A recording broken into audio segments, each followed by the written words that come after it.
continue activity that they began on the earth. Our worship and praise here and now are preparation and practice for future employment of our hearts and voices.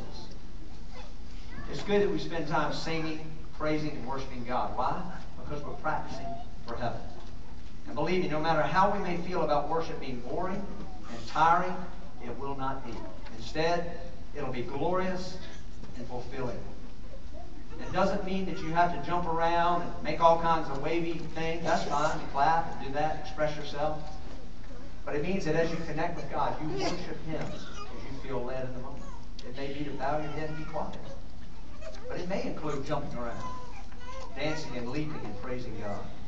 So worship without distraction, that's the first one. The second one is service without exhaustion. I love this one. This is so encouraging.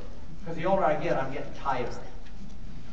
There will no longer be any curse, and the throne of God and the Lamb will be in it, and His bondservants will serve Him. Revelation 22:3. His bondservants will serve Him in heaven. Who are His bondservants? That's you and me, right? The word serve there is the word for temple worship, temple service. But in Revelation 21:22 it says this, I saw no temple in it, for the Lord God, the Almighty, and the Lamb are its temple. Well, what's He getting at then? When it says it will serve God, it means a whole lot more than simply lighting candles or sprinkling incense or setting up chairs or singing songs. I love the way Randy Alcorn puts it. It's a very short little sentence, but think about the gravity of this statement right here. He said this in his book, Heaven. Simply put, we will help God run the universe. You ever thought about that? Well, that's something to meditate on, isn't it?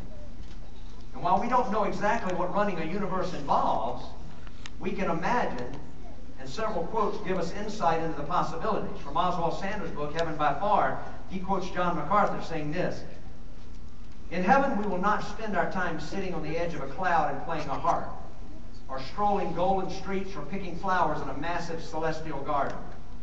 We will be busier than we've ever been, yet we will do perfect work and never grow tired. We will each fulfill the inheritance that God has given us, and yet rest at the same time.